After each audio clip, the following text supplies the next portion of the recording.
제게는 조금 통통한 Y라는 사이좋은 친구가 있습니다.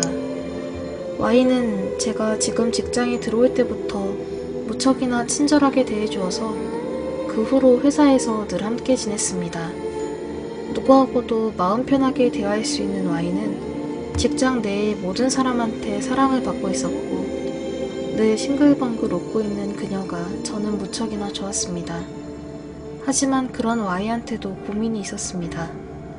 자신의 체형이었습니다. 제가 보기엔 그렇게 살찐 것처럼 보이지 않았습니다만 Y는 자기 체중을 상당히 신경 썼습니다. 직장 상사 중에 짓궂은 사람이 있어서 요 씨름 선수! 라고 말을 걸기도 했으니까 더더욱 콤플렉스로 여긴 모양입니다. 그때마다 신경 쓰지 마. 너 그렇게 살 안 쪘으니까. 라고 기운을 북돋아 주었으나 그녀는 힘없이 미소를 지으면서 알았다고 대답할 뿐이었습니다. 그러던 어느 날 Y가 평소보다 활기찬 목소리로 저한테 말을 걸었습니다. 한번 들어봐. 나 있잖아. 요새 진짜 엄청난 다이어트를 시작했다니까. 저는 마음속으로 또냐? 라고 중얼거렸습니다. 예전부터 Y가 다이어트 이야기를 자주 꺼냈습니다. 부유 다이어트, 바나나 다이어트, 워킹, 요가에 댄스. 하지만 늘 도중에 포기하고선 나한테 안 맞는 것 같아 라고 말해서 이번에도 그게 언제까지 가겠어 라는 식으로 흘려들었습니다. 야, 듣고 놀라지 마. 나 사실은 옷 다이어트를 하고 있어. 코라니? 여기? 그렇게 말하고 코를 가리키니 Y는 고개를 붕붕 저었습니다. 코가 아니라 꽃! 식물! 그렇게 말하더니 Y는 자기 휴대전화를 꺼내서 사진 한 장을 보여주었습니다. 사진에는 본 적도 없는 기묘한 식물이 찍혀 있었습니다. 꽃잎이 몇 겹이나 겹쳐있는 카네이션 비슷한 노란 꽃. 그 아름다움을 중화시켜버리는 벌레잡이 통풀 같은 항아리 형태의 표독스러운 나뭇잎. 처음에는 합성 사진인 줄 알았습니다. 이 꽃을 방에 걸어두면 말이야. 그것만으로도 살을 뺄 수 있대. 저는 입을 딱 벌렸습니다. 약초를 섭취하는 거라면 또 몰라도 꽃을 방 안에 놔두는 것만으로도 다이어트가 된다니 전혀 들어본 바가 없었습니다. 하지만 Y는 이 꽃냄새가 신진대사를 높인대 라고 자신만만하게 이야기를 하고 그 꽃이 얼마나 대단한지 자세히 설명한 끝에 이번에는 진짜 살 뺄 거야 라고 호언장담을 했습니다. 솔직히 그때는 이번에도 실패하겠구나 라고 생각했습니다. 하지만 제 예상은 보기 좋게 빗나갔고 Y는 그로부터 살이 쑥쑥 빠졌습니다. 특별히 운동을 하거나 식사를 제한하는 것도 아닌데 눈에 띌 정도로 빠지는 겁니다. 너무나도 큰 변화에 누구나 놀라움을 감추지 못했습니다. 때로는 나 일주일에 5kg나 빠졌어 라고 말해서 직장에 있는 모든 사람들이 경악하는 일도 있었죠. 그래서 어느샌가 그녀의 체형은 평균적인 체형인 저랑 다름이 없을 정도가 되었고 아무도 그녀가 살쪘다고 생각하지 않게 되었습니다. Y는 연신 그 꽃이 엄청 굉장하다 라고 말하고 다녔습니다. 저도 그 노란 꽃에 관심을 가지게 되었습니다. 실제로 얼마 전에 그 상사의 괴롭힘이 저한테로 향하게 되어서 스트레스 때문인지 살이 좀 찌기 시작한 겁니다. 제가 Y한테 그 꽃에 대해서 관심을 표하니까 Y는 무척이나 기뻐했습니다. 완전 잘됐다. 너한테 언제 한번 그 꽃을 보여주고 싶었어. 활짝 웃는 그녀를 따라 저도 싱긋 웃었습니다. 그 주 토요일 밤에 저는 그녀의 집에서 묵기로 했습니다. 최근에 서로 바빠서 그다지 말을 하지 않아서 기왕이면 꽃을 보러 간 김에 한번 자고 가라고 Y가 권한 겁니다. Y가 살고 있는 아파트는 제 집에서 전철을 타고 한 정거장만 가면 되는 의외로 가까운 곳에 있습니다. 혼자 사는 Y의 집에는 이때까지 몇 번이고 자러 간 적이 있습니다. 그래서 집이 어딘지도 잘 알고 있어서 갈아입을 옷이랑 도중에 편의점에서 산 과자를 들고 Y의 집으로 갔습니다. 현관 앞에서 초인종을 누르니까 늘 그렇듯이 활짝 웃고 있는 Y가 맞아주었습니다. 여기야 여기. 이렇게 재촉하는 Y를 따라서 거실로 가니까 창가에 그 꽃이 있었습니다. 사진에서 봤을 때는 기묘하게만 생각되던 꽃이 실제로 보니 이상하기보다는 신비하게 느껴졌습니다. 확실히 좀 굉장한 오라가 느껴지는 꽃이네. 그렇다니까. 나 이거 우연하게 회사 근처에 있던 꽃집에서 찾았어. 이거 한 송이밖에 없다는 말 듣고 바로 샀지. Y는 기뻐서 제잘제잘 말을 했습니다. 꽃의 이름은 치시몬테라고 하는 듯 최근 남미 오지에서 발견된 굉장한 꽃이라고 합니다. 일본에서는 자라지 않는 꽃이고 꽃말은 이해하는 사람이 모양입니다. 그 밖에도 어디서 조사한 건가 싶을 정도로 다양한 정보를 줄줄이 가르쳐 주었습니다. 솔직히 그게 말이 되냐고 가끔씩 지적하고 싶어지는 이야기였으나 Y의 기세에 놀라서 그저 맞장구를 칠 수밖에 없었습니다. 무엇보다 그 꽃의 가격을 듣고 본인 앞에서 그거 속은 거야 라는 말은 도저히 할 수가 없었습니다. 그 후에 우리는 과자를 먹으면서 잡담을 나누고 같이 저녁을 먹거나 빌려온 영화를 보면서 즐겁게 보냈습니다. 그럼 이제 시간도 늦었으니까 자러 갈까? 일어서서 기지개를 켠 Y가 말했습니다. 벽에 걸린 시계를 보니 심야 1시.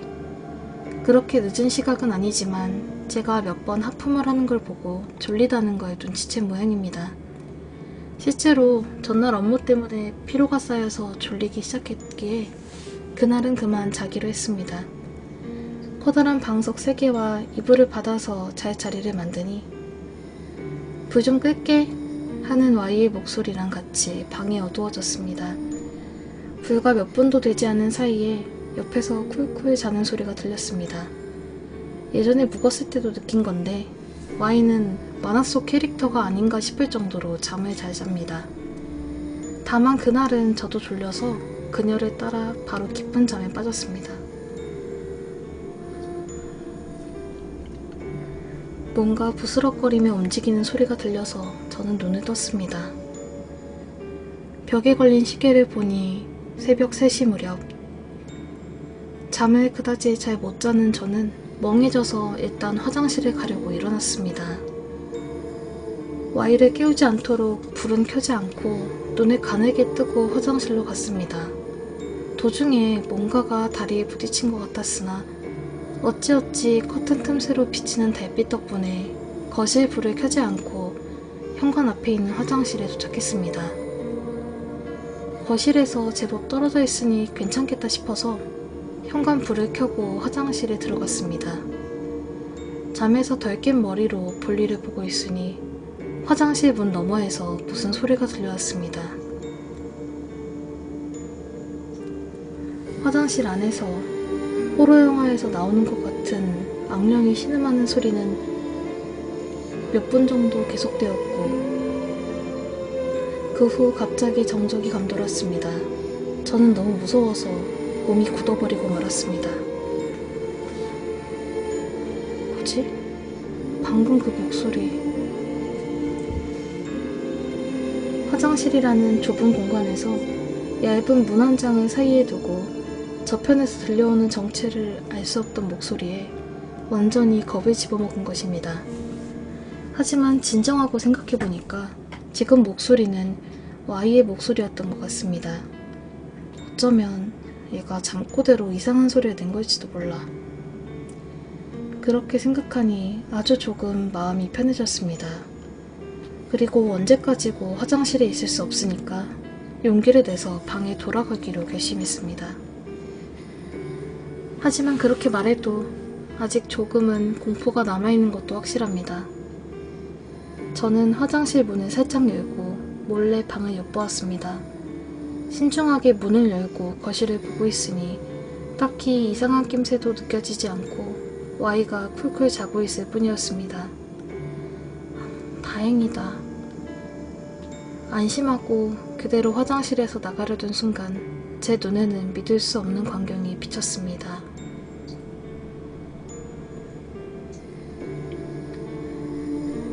Y의 입이 딱 벌어지더니 그 안에서 사람의 손가락이 튀어나온 겁니다. 손가락이라고 해도 그렇게 크진 않고 아마 5-6살 정도 되는 아이의 손가락 정도일 겁니다. 손가락은 꿈틀꿈틀 움직이다가 이윽고 Y의 입속에서 기어나왔습니다. 그것은 마치 거미처럼 움직였습니다. 잘 전해질지 모르겠으나 사람의 양손이 손등을 마주대고 생물처럼 움직이고 있었다고 해야 될까요? 그것은 정교하게 손가락을 움직여서 Y의 몸에서 떨어졌습니다. 어딜 가나 눈으로 쫓으니 그건 그 치시몬대 꽃을 향해서 일직선으로 나아갔습니다. 그리고 항아리 모양을 한 잎을 발견하더니 항아리 뚜껑을 열고 안으로 들어간 겁니다. 저는 너무 놀라서 그 자리에서 주저앉고 말았습니다. 솔직히 꿈이라도 꾼 것 같았습니다. 하지만 이게 현실이라면 그렇게 생각하니 도저히 화장실에서 나갈 용기가 나지 않고 어느샌가 저는 화장실 안에서 의식을 잃었습니다.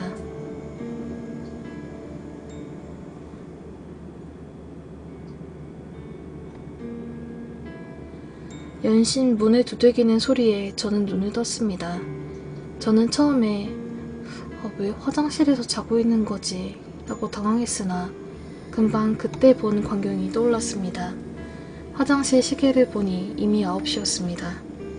급히 화장실에 뛰쳐나오니까 문 앞에 있던 Y가 아프다고 소리 질렀으나 그때는 사과할 여유가 없었습니다. 얼른 거실로 가서 창가에 서니까 어제랑 변함없는 노란 꽃이 거기 있었습니다. 이상하게도 공포는 느껴지지 않았습니다.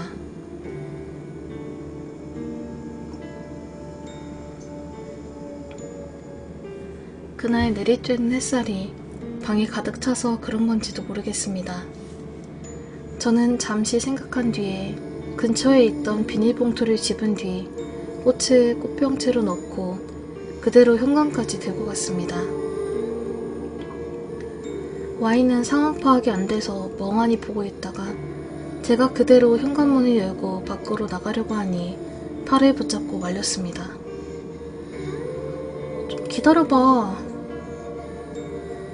저는 짧게 사과를 한 뒤 Y의 팔을 뿌리치고 밖으로 나왔습니다. 제가 어젯밤 본 광경을 제대로 설명했다면 Y는 납득을 해주었을까요? 그때 저는 그렇게 생각하지 않았습니다. 이렇게 호러 영화에서 날 것 같은 사건을 갑자기 말해주어도 아무도 믿지 않을 겁니다. 무엇보다 그녀가 이곳에 완전히 심취해 있었습니다. 위험하니까 버리는 게 좋아 라고 말해도 그렇게 쉽게 단념할 수 있을까요? 어제 그렇게 기쁜 얼굴로 이야기하던 그녀를 보니 아마 그럴 리 없다는 생각이 듭니다. 그렇게 생각했을 때 친구인 내가 해야 될 일이 정해졌습니다. 저는 밖에 나가서 바로 이 꽃을 처분할 방법을 찾았습니다. 소광로 같은 곳이 없나 주변을 둘러보았으나 그렇게 쉽게 나오지 않았습니다. 생각도 없이 밖으로 나온 자신을 탓하면서 어떻게 할지 생각하고 있으니 뒤에서 Y가 쫓아왔습니다. 왜 그걸 가지고 가냐면서 울 것 같은 얼굴로 달려오는 그녀한테 저는 할 말이 떠오르지 않았습니다. 드디어 울기 시작하는 그녀를 보고 저는 한순간 마음이 흔들렸습니다. 하지만 저는 신념을 굳히지 않았습니다. 이토록 마음씨가 고운 친구를 그런 괴물과 같이 내버려둘 순 없다. 그렇게 생각한 저는 비닐 안에 있는 꽃병을 꺼내서 땅에 패대기 쳤습니다. Y는 도저히 이해할 수 없다는 얼굴로 저를 계속해서 바라보았습니다. 그리고 천천히 깨진 꽃병과 그 내용물을 향해 시선을 내렸습니다. 이제는 무슨 욕을 들어도 좋겠다. 그렇게 단념하고 있는 제 귀에 들어온 건 찢어질 것 같은 비명이었습니다. 들은 적도 없는 목소리에 놀라서 금방 발밑에 있던 꽃을 바라보았습니다. 거기에는 어젯밤에 본 것보다 더 무시무시한 광경이 펼쳐져 있었습니다. 깨진 꽃병에서 흘러넘친 흙 안에서 뭔가가 꿈틀거리고 있었던 겁니다. 그것도 몇십, 아니 몇백은 될 것 같은 수가. 그게 무엇인지는 금방 알았습니다. 어제 인간의 손 같은 모습을 한 거미였습니다. 크기는 훨씬 작고 좀 커다란 개미 정도 되는 생물이 꿈틀댔습니다. 그건 예전에 TV에서 본 사마귀 알의 부하 같았습니다. 그 녀석들은 흙 속에서 기어나오더니 일제히 Y를 향해 다가갔습니다. Y도 저도 너무나 무서워서 한 발짝도 움직일 수가 없었습니다. 한심하게도 끝까지 그렇게 그녀를 지키겠다고 결심해놓고서도 저는 아무것도 할 수가 없었습니다. 몇백 마리나 되는 손거미가 Y를 덮치려는 그 순간 갑자기 하얀 연기가 거미들 몸에서 나왔습니다. 마치 그 일대에서 뭔가가 탄 것처럼 연기가 뭉실뭉실 피어올랐습니다.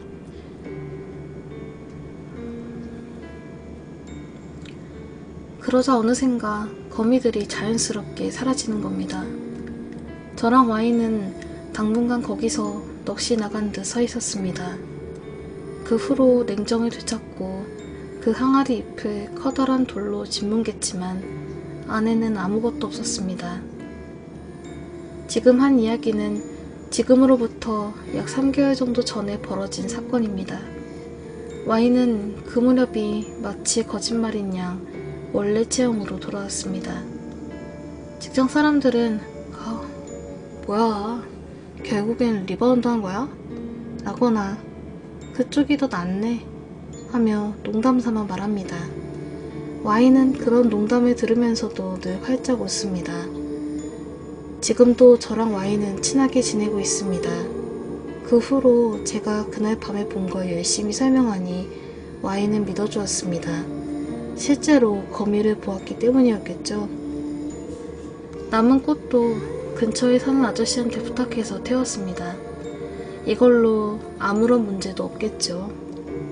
다만 최근 한 가지 신경 쓰이는 일이 생겼습니다. 한 달 정도 전에 회사에서 돌아오는 도중 Y가 꽃집 앞에 있는 걸 보고 말았습니다. 그녀는 가게 안을 계속 들여다보다가 10분 정도 후에 역으로 걸어갔습니다. 다른 꽃을 사려고 하는 거라면 전혀 문제가 없겠죠. 하지만 혹시 아직도 그녀가 그 꽃을 찾고 있는 거라면 그런 생각을 매일 하다 보니 저는 스트레스로 또 살이 찌고 말았습니다. 늘 그렇듯이 그 짓궂은 상사가 야, 씨름 선수! 라고 농담을 던집니다. 짜증을 내고 있으니 상사 앞자리에 앉은 Y랑 눈이 마주쳤습니다. Y는 제 얼굴을 똑바로 바라보면서 늘 그렇듯이 활짝 웃었습니다.